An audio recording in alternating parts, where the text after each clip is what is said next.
Welcome to What's the up? Coffee and Calling podcast. What's up, everybody? Happy to be here So good to have you here. on the beautiful campus of Indiana Wesleyan. Absolutely glorious Marion, Indiana, where it will be like 80 degrees today. That's right. 60 degrees in the morning. Yeah, I definitely had a 89 jacket degrees, on yeah. this morning. It was crisp this morning. You know, me and Dave were just talking about how we're old because we're 30 and 29. And there's this guy on TikTok.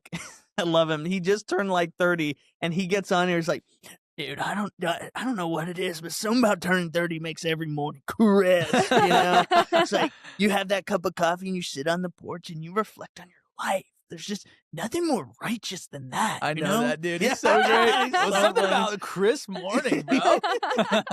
So good, but It's like a young Charlie. yeah, exactly. So Crisp true. morning is a good day, bro. Yeah, and this is now the fourth podcast in a row that Charlie Alcock's name has been shouted out. So funny. But we have our Shout out, Charlie. we have our youngster here, Anna Vi, who's Yeah. like, Established in Like- 2004. yeah, it's true. so you do the math, but she's a JIT. So A what? a JIT, What is that? it just means if anyone is younger than you, that's your JIT. Oh. Yeah, so anyone younger than Okay. you is a JIT. Oh, I'm learning stuff right now. Oh, Yeah. yeah. I'm going to take that back to the people. I They're going to thought be you like, do whoa, it. what happened to you? You just go up to your youth group students and start saying, "What's up, JIT?"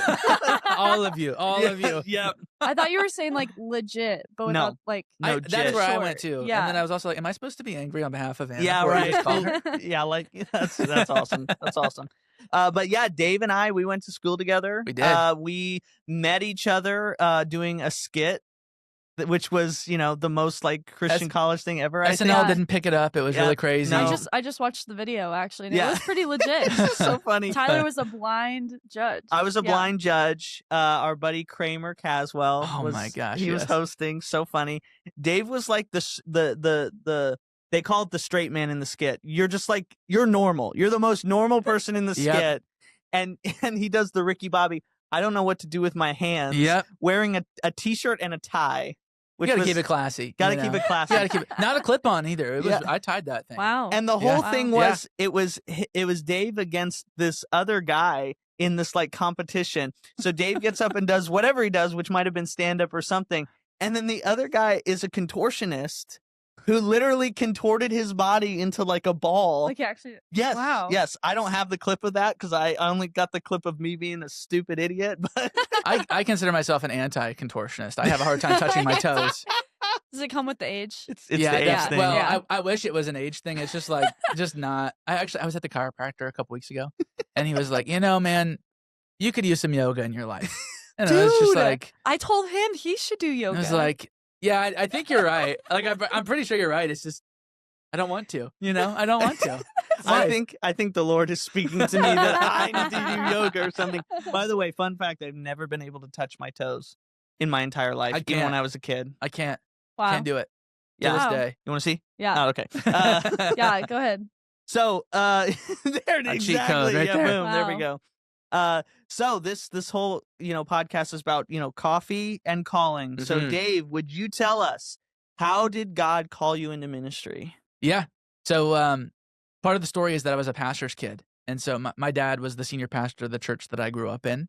And he was a wonderful pastor of that local church, like really good at his job, but also wasn't very present at home. And so Mm, part of my experience with the church growing up was I had a lot of really good relationships in the church. I was there all the time, right? Yeah. And so I have, like, a lot of my friends were part of my student ministry. I had a really great relationship with my student pastor. Shout out to Jason Arms. let's Shout go. out. And really, really struggled with reconciling like my relationship with my dad at home versus the church's relationship with my dad. It just Mm. constantly felt like my dad picked church over me. And when he was home, he wasn't happy to be with me because there was something that was happening at church that was taking his attention. So all that to say, I had a really bad taste in my mouth for ministry from a Mm. very early age, and something that I really wanted to do growing up. I wouldn't have been able to articulate it at the time, but it really mattered to me. I really wanted to right the wrong of the father-son relationship. So Mm. I really wanted to be able to be married and to have kids and be a dad.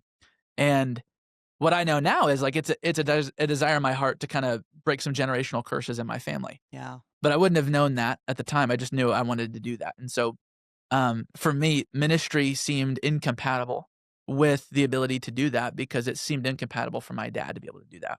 Mm. And I think, to be fair, I don't want to totally dog on my dad. I think he was doing the best he knew how to do. Yeah. It was just, I wanted to do something different. And so, the thing was, I wasn't sure like what I wanted to do instead. I only knew what I didn't want to do, but it didn't mean I didn't know what I wanted to do. And so I kind of toyed around with a couple different things. When I was an underclassman, I thought about going to being a lawyer. And when I kind of settled on going into like my sophomore year, beginning of my junior year, was that I wanted to be a surgeon. I wanted to do surgery, which shows you how much I knew about what I was trying to go into with like trying to be a dad and a husband. Was like, so surgery is the schedule that you're going to pick, but God save me from that, Because it's an 8 to 5. Exactly yeah, right. Yeah, No, it's never just on a call. casual- It's always No. available to go to the T-ball game. Yeah.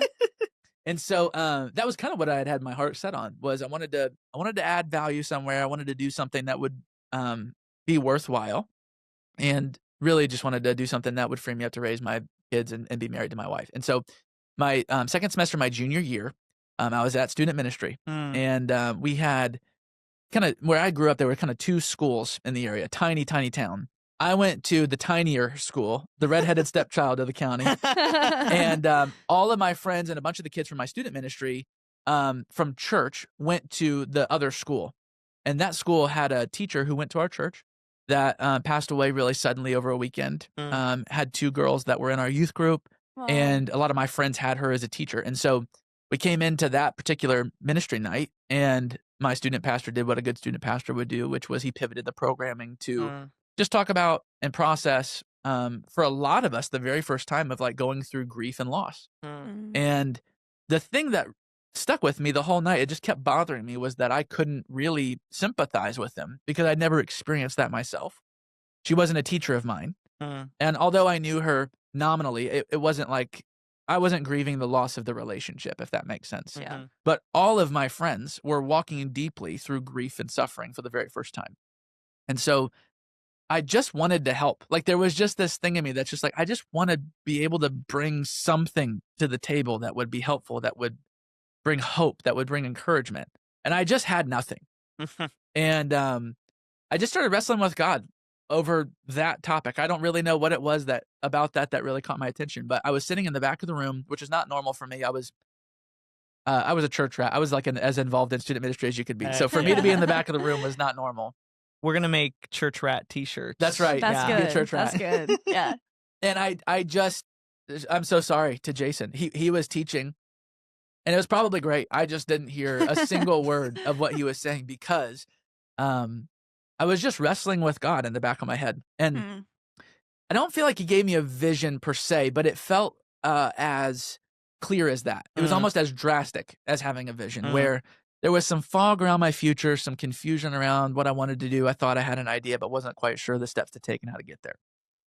It was almost like in a moment, the fog just kind of evaporated. And I just had this moment of extreme clarity. It's the best way I know how to describe it, where I just knew beyond the shadow of a doubt that what I was supposed to do and what I was going to spend the rest of my life doing was being a pastor in a local church. Wow. And I was not happy about that. Like my instant reaction is, well, heck no. I've spent most of my life talking about how I don't want to do that. And my dad and I had conversations as we were trying to figure out what I wanted to do about, hey, you ever thought about doing ministry? And to his credit, he wasn't like pushing me toward it. It was just a thing that he was putting on the table as an option. And every time he did, I was really resistant to it because I didn't say that to him, but it was like, I don't want to do things the way that you've done them. Yeah. And so there was a lot of resistance to the moment of extreme clarity. So this is where my call to ministry, I think, gets really unrelatable. I worked on a sweet corn farm during the summers. And no, I think everybody does that. That is super related. Yeah. And it was during the winter time. It was early part of the spring semester. I think probably around February. And so I just needed to get alone. I was just feeling a lot of things, as junior boys do. Yeah. I didn't know how to talk about them as junior boys do. So I got in my car. So you go out amongst the corn. No, legitimately. I got in my car. I drove out to this field where I knew no one would be. It was a field I would work over the summers, not far from the church, but there was no one. Yeah. And I literally got out of the car and started screaming at God. Wow. So I had this like screaming match where anybody that's driving in the area is like looking at this 16-year-old just like screaming into the abyss, and I'm audibly arguing with God about how mad I am Yeah. that he would even bring it up and that he would make me do that. And it wasn't word for word, but the gist of the conversation was like, how in the world are you going to force me into doing this thing that I've spent my whole life not wanting to do? And as with any argument with God, I lost. Eventually I got all of my processing out and he didn't let up. It was just so, it weighed so heavily on me that it was just like, I just know. I went from like being kind of sure of to like, I know beyond a shadow of a doubt, this is what I'm supposed to do. And so, I didn't know what to do at that point. Yeah. So I texted my student pastor and I said, I have had a weird night and I just need to talk to somebody about it. And to his credit, it was after youth group was over. I don't even know what time it was. I'm sure it was late. And he was like, come meet me at the office right now. So I drove back over to the church, sat in his office, and am just spilling my guts, probably badly, about what's going on. And finally get to the end of telling him what's happening. It's like, so I guess what I'm trying to say is I think God's calling me into ministry. And I'll never forget it. It was like one of the most profound moments from God I've ever had. But my student pastor was like 6'4", big dude, tatted from head to toe, giant beard, like looked like he played offensive line. Okay. And he starts crying Wow. as I'm talking to him. And I'm a little bit put off by it. I'm like, hey, I thought you'd be more excited about this. I thought this would be a thing you'd be like really hoping that I would do. Yeah. And he said, I need to tell you a story. And one thing that's cool about my story is I had the same student pastor from the time I was a 6th grader to the time I graduated high school. Wow. So good. Same guy. It's rare. Same guy. Yeah. And like literally I grew up in front of him. Wow. And ate a lot of bags of Doritos out of his pantry at his house and all the things. But I'm sure I gave him a lot of headaches too. But he said he started when I was getting ready to be a 6th grader. And he said, man, I'm going to tell you a story. The first day I came into work, my first day on the job, been praying that morning. God whispered to me that I was going to meet a kid who was called to ministry. And he wanted me to know that he was going to call that kid into ministry. But he made it very clear that I was not to tell that kid that he was called to ministry.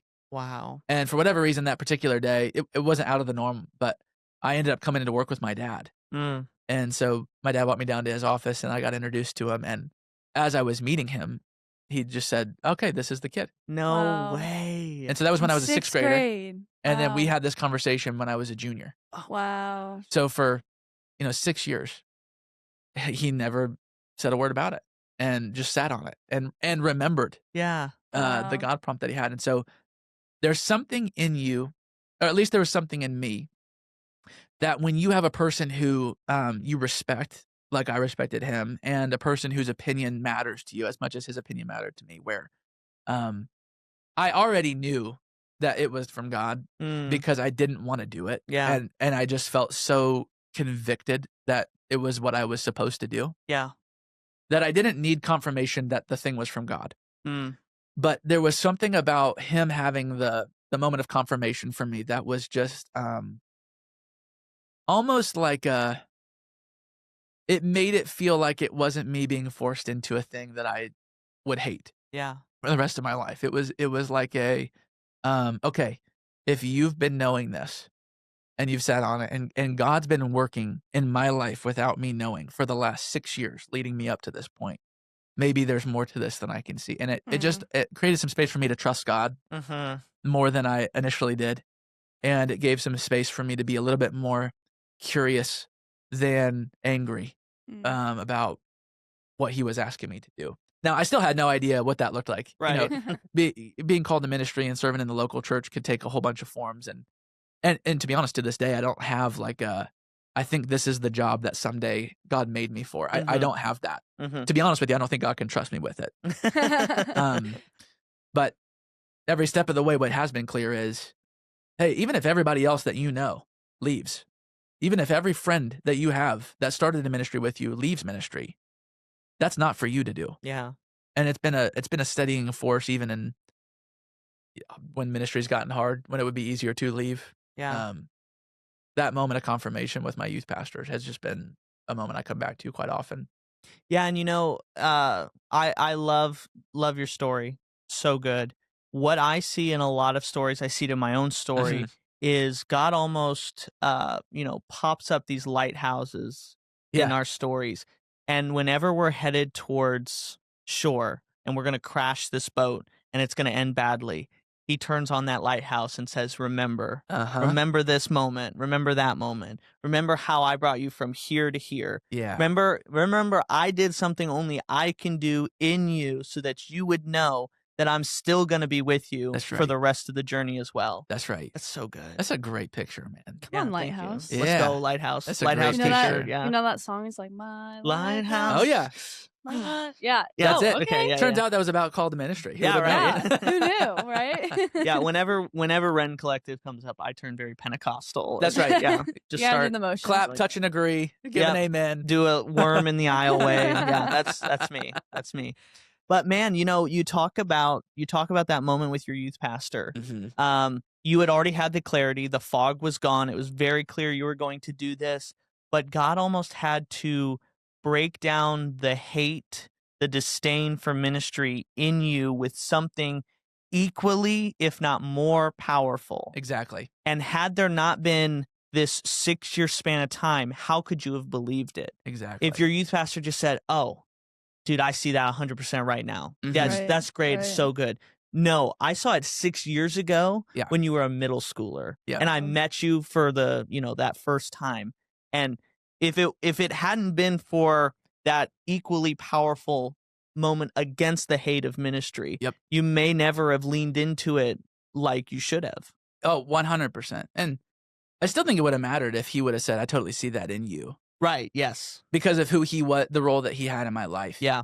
But there was just something it made it undeniable that God was in it. Because it was like, I'm pretty sure that this is God, because I would never conjure up in my head that this is a thing I want to go do. Yeah. Yeah. So you're pretty sure it's God at that point. But right. But then for it to be like, no, this is an undeniable something supernaturally. There's something supernaturally happening here. That's just not. It's a good idea for you to go into ministry for these 5 reasons. It's like, no. Yeah. I've got something for you, and I've been cooking on this for years. Yeah. Before you even were thinking about what you were going to do with the rest of your life, while you were, playing video games and living on candy, I had things in mind for you that I was designing that you would grow into. Yeah. Wow. And man, isn't God so good? Yeah. His design is so good. Yeah. So good. Yeah. So good.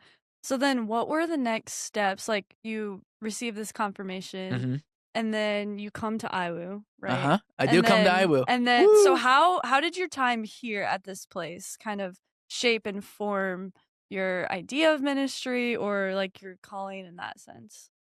It's funny because I was doing some journaling about that this morning. 'Cause being back on campus is just so nostalgic. Yeah. You're just like, there's just I have stories of every spot on campus that I see that's just like, man, I remember that. And before this time, kind of this week, had you been back on campus since you graduated? It had been a couple of years. I had been, okay. But gosh, it's probably been 4 years. Yeah, wow. Since I've been back. So yeah, you just come back and it's just different. Yeah.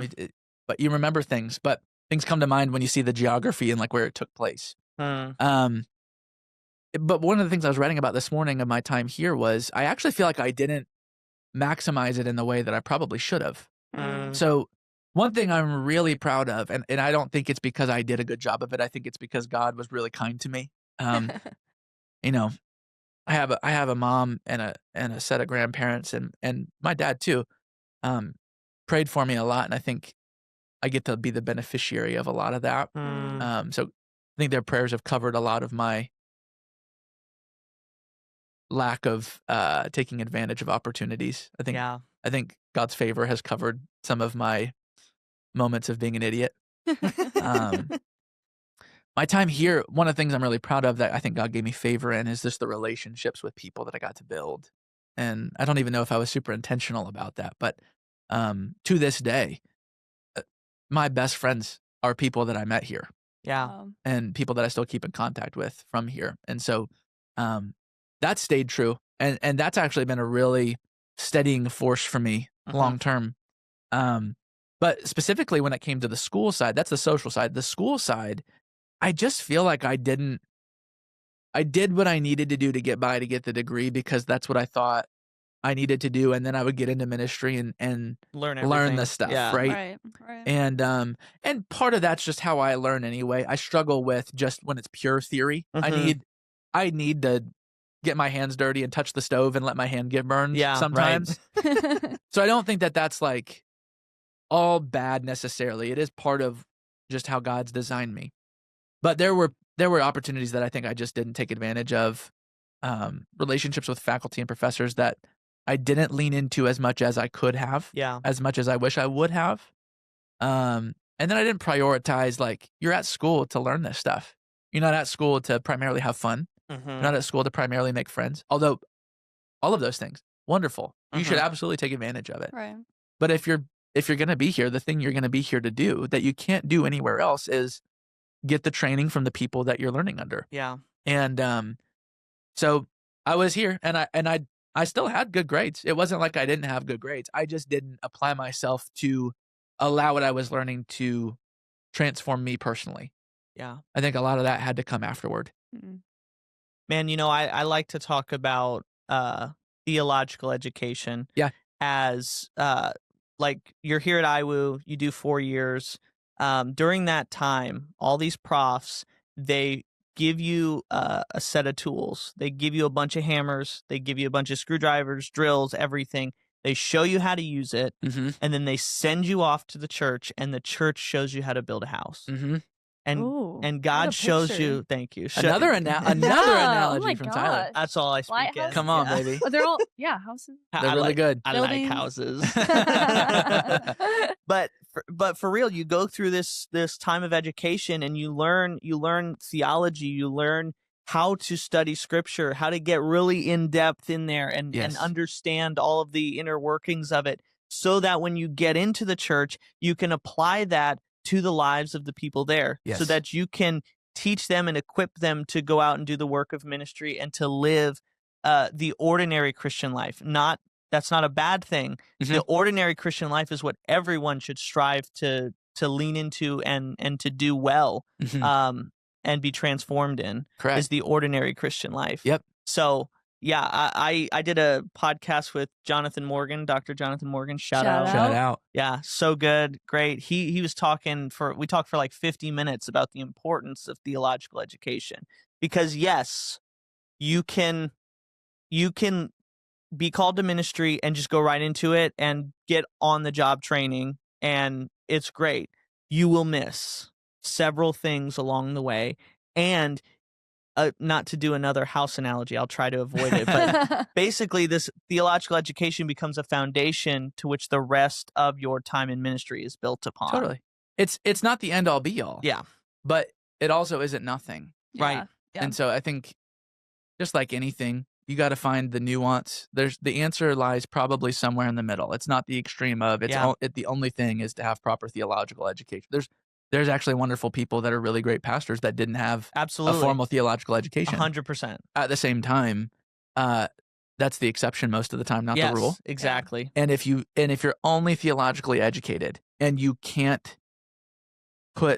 you can't make it incarnate, the gospel is always to be made incarnate. It has to be made flesh and blood. So if I can't go into the local church and actually build up the thing on earth that God loves most, which is his people, then what good is the theological education for anyway? Yeah. Right. It's James 1. Don't just be hearers of the word. Yeah. And only deceive yourselves. Do what it says. It's the both and. That's so good. Yep. That's so good. So man, good. that's so good.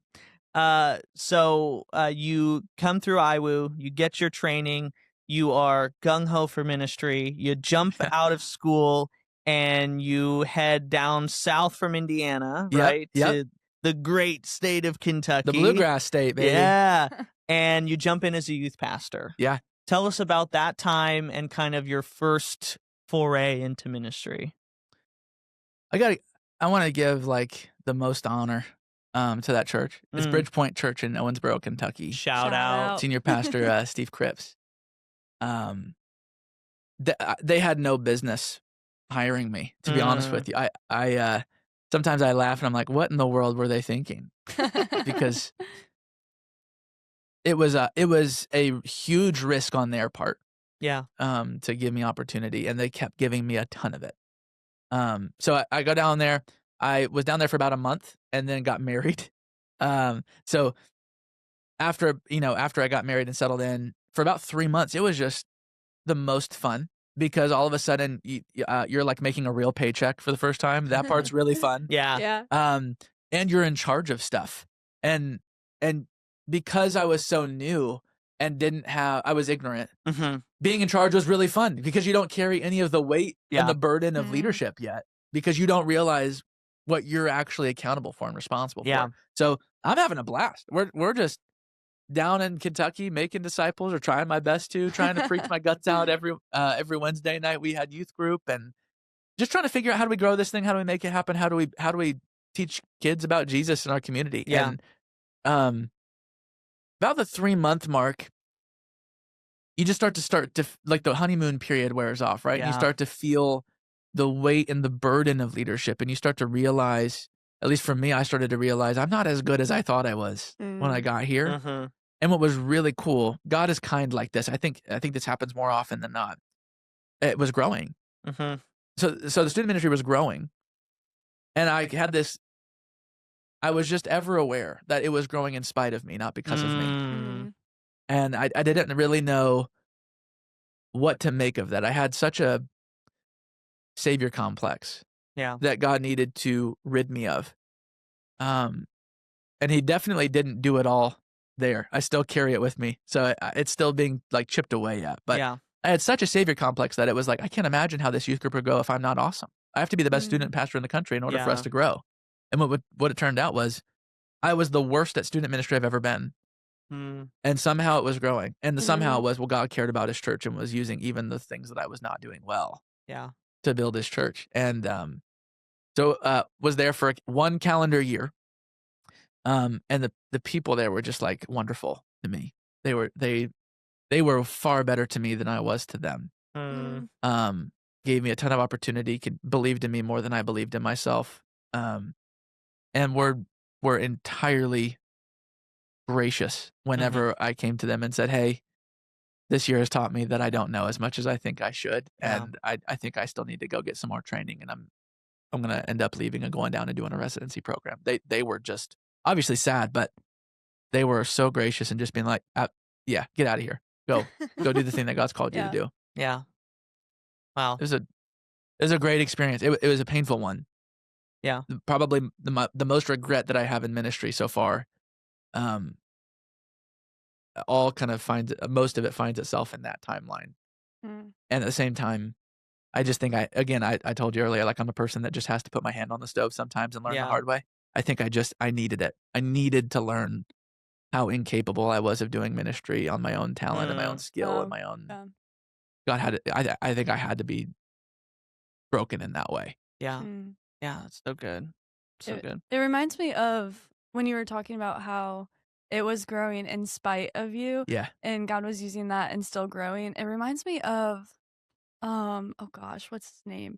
The person who was preaching that led up to the Asbury revival. What? Zach Cribs. Yes, Zach Mearcreeves. Yes, yeah. Yes. Shout out to Zach. Yeah, shout out Zach. IWU grad. Yes.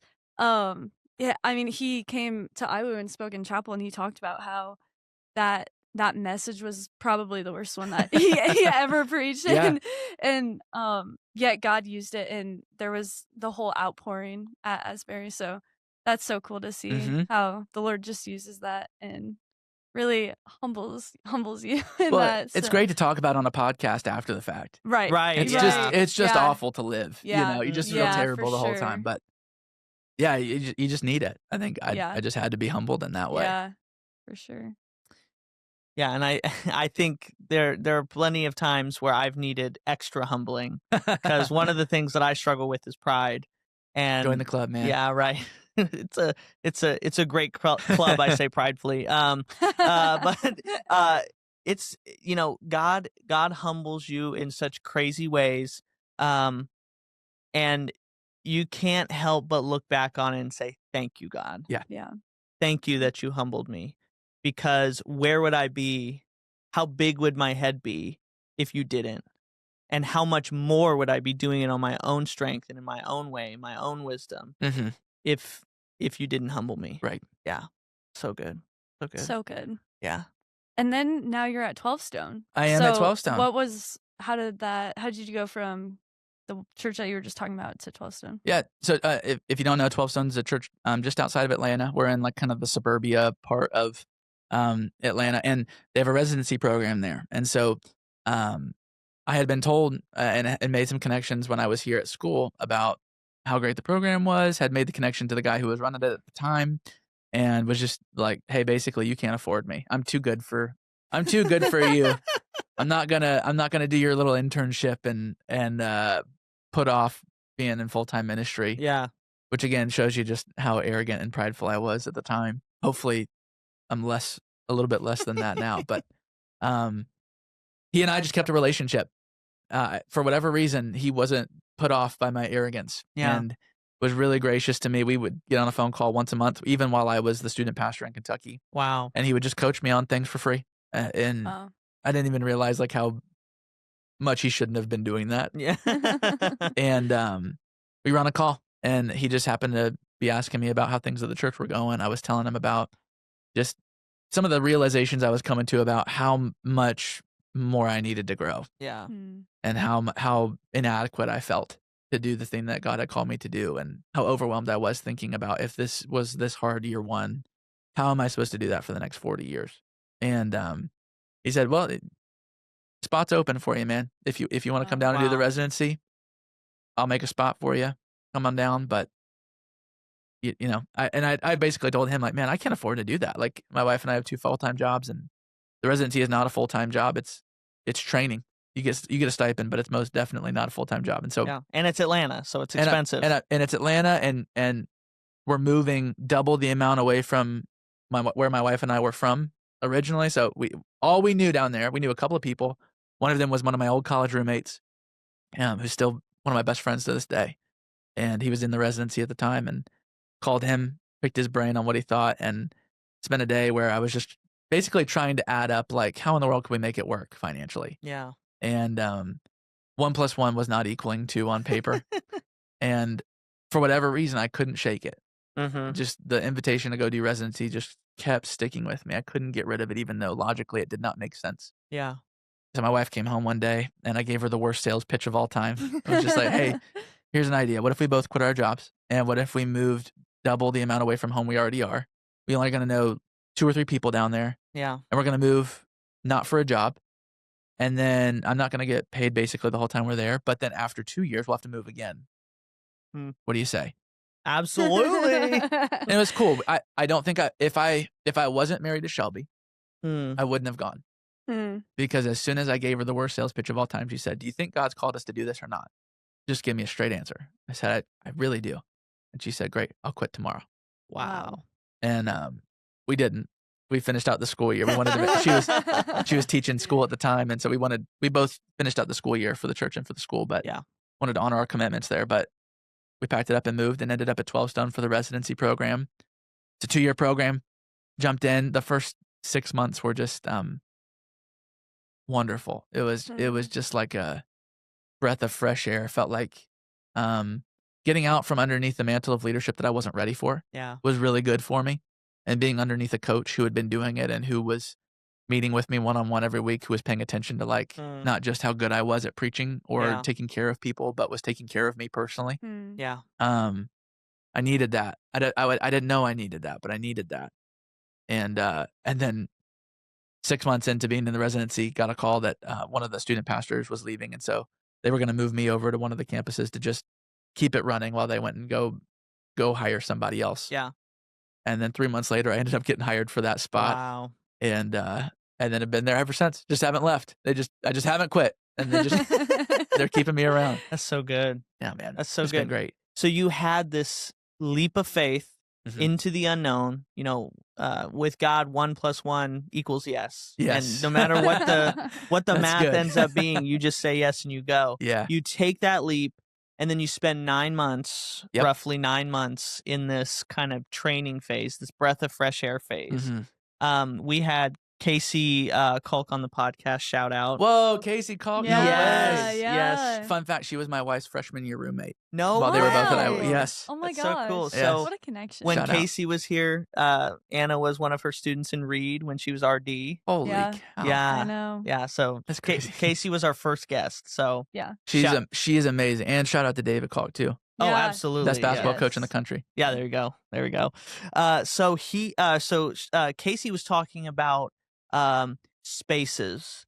She was talking about getting into places and spaces to rest, to recuperate, to rejuvenate in the Yep. Lord. Yep. Would you say that taking this leap of faith and spending that 9-month time, though it was still ministry, though it was still leaning into that calling, Mhm. would you say that you entered into a space of rejuvenation and rest and even rejoicing? Rejuvenation more than rest for sure. Yeah. So one of the things that I think our church is known for is we're doing a lot all the time. And so there's not a lot of down seasons for us. We're usually doing something. Mm-hmm. And so being in the residency, I wasn't carrying as much spiritual weight as I had been previously, but I was doing a lot of different stuff because I was just running around keeping pace with the staff and what we were doing as a church. Yeah.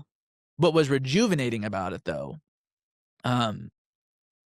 the guy who was running the residency at the time, who recruited me, when he was pitching me originally, and I turned him down because I was full of pride and was arrogant, he said something I just hadn't forgotten. He said, your 20s, the currency of your 20s isn't how much money you get paid. It's who you learn how to work from. Wow. And so one of the things that was really rejuvenating was getting around pastors Yeah. who were legitimately really good Yeah. at pastoring, Yeah.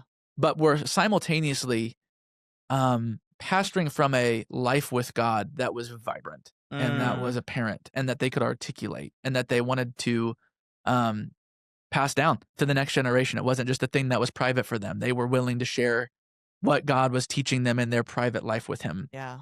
with someone like me. And so what was rejuvenating about it was, I think sometimes one of the things that we miss about Jesus is that he's a living example. Yeah.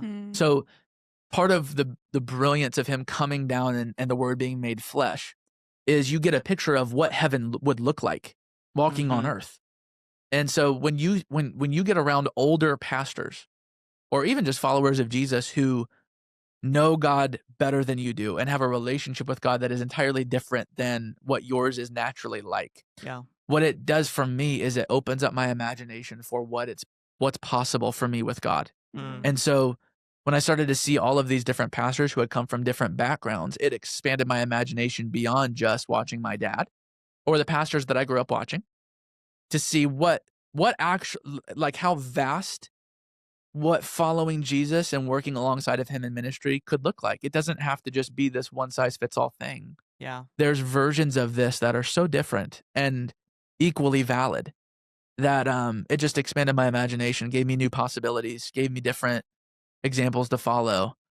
As they were following Christ, I was following them and picking up little things along the way. And I just felt like what was rejuvenating was my imagination for my life with God expanded. And that spilled over into how I did ministry. Gosh, that's so good. Oh my goodness, that's so good. It's so good. Wow. All right, I think we're running low on time here. Yeah. So, Anna, do you have any final questions before you ask your final one? I didn't want to cut you off. I'll just ask the Yeah, final okay, one. okay, Yeah, cool, yeah. cool, Go cool. for it. Yeah. There's- Absolutely cut. We'll cut that out. Yeah, Yeah, we'll cut. I changed my contacts today, and it's just Oh, that's a Irritating. tough day. Yeah. You got to settle in. That's Yeah, why it's right, been the right, longest week ever. Yeah. Exactly. Yeah. Yeah. So our final question. 'Kay. If you were to go back in time to your younger self when you were first called into ministry, Baby Dave. Yeah. I still Baby feel like Dave. him sometimes, you know? what would you tell him? Are we talking like high school, Dave, when I first got the call? Yeah. Yeah. Yeah. Yeah, I wouldn't want to give away too much because I think being dependent and walking with God through a bunch of stuff I didn't know was coming was necessary. Yeah. So I wouldn't want to show all of the cards. Yeah. I would want to light a fire underneath me a little bit for the worst thing you could do is get the title of a pastor without having the character of one. Oh, that's so good. So most of my first 3 years of ministry, call it, I just really struggle with imposter syndrome. Yeah.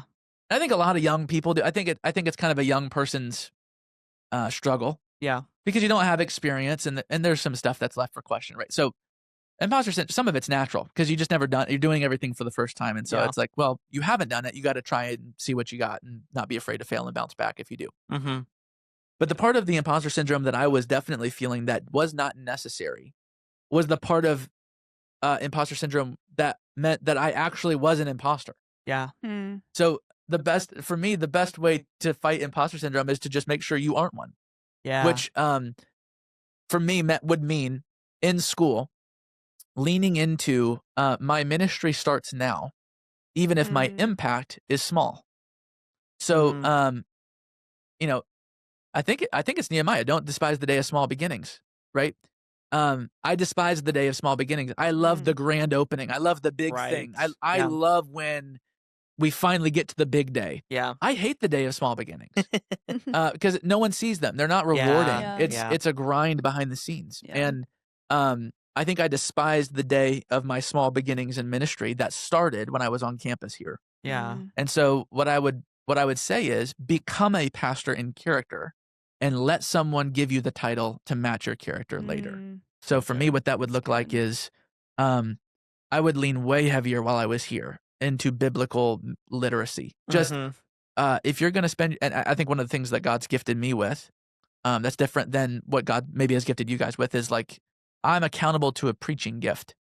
It doesn't mean that my preaching gift is designed to give me a platform. It means God gave me a gift that I'm supposed to give to his church on his behalf. And that gift is preaching his word. Yeah. So I better know what I'm preaching on if I have that gift. If I'm sure I have that gift, and I was sure I had that gift when I was here, then I better know what I'm preaching on, front and back. I better have a mastery as much as you can master scripture, right? I better have a mastery of the source text. Yeah. I would start with that, and then I would lean into ridding myself of as much sin as I could possibly get rid of, rather than making excuses for it, justifying that right now because I'm not in leadership, I have permission and can get away with keeping that one around. There will come a day where I can't do that, so I'm going to enjoy that while I can because I know that there's a day that's coming where I can't. Ridding myself of as much sin in my heart as I could possibly get rid of so that by the time that I got into ministry full time, the character that was had been building in my heart for 4 years on campus here was ready to go by the time I got into the church. I wasn't sorting through all the mess of my own personal life when I went home after working, sorting through the mess of the people's lives that I was leading. I could have at least been more ready in that way. And I think that's just something young Dave really, really missed on.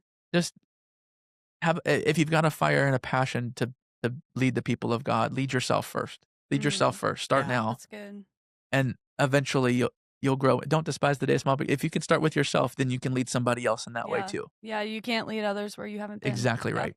Exactly right. So good. Man, that's so good. One of the things that when I was here, anytime I got in front of a pastor that I respected, I asked them the same question. Yep. If you had to give me one piece of advice for beginning in ministry, what would it be? And they all of them had the same answer, which was personally devote yourself to Jesus Christ. Yep. Without that, there is no foundation. Without that, there is no good ministry if you are not going to do that. Yes. God will still move in spite of you. God will still do incredible things in spite of you. But if you have that foundation, God is going to use you and use your character and do incredible things. That's right. So, man, that's such a good piece of advice to end on. It's Love great, that. man. Good. Thank you guys so much for having me. I'm honored. Absolutely. Thanks for being on. You know, we got to squeeze this in before you probably have to hit the road here in a few hours, right? Yeah, later this afternoon. Yeah. So it's awesome. Dave, thank you so much. It's great to call you a brother and a friend. Same, so, my friend. Yeah. Thank you. Yeah. And also really great to meet you. Hey, great to meet you too. Yeah, this Oh was yeah, really fun. Anna, you're here. That's right. Yeah. No, I'm just kidding. Yeah, wow. Sorry, I got lost in Dave's eyes. Sorry, Wow. that's my bad. Aw, that's my sweet. bad. That's Sorry, sweet. Shelby. Well, thank you so much, everyone, for tuning into this episode and just listening to Dave's story about how he went from not liking ministry to now being called into ministry and living faithfully in that.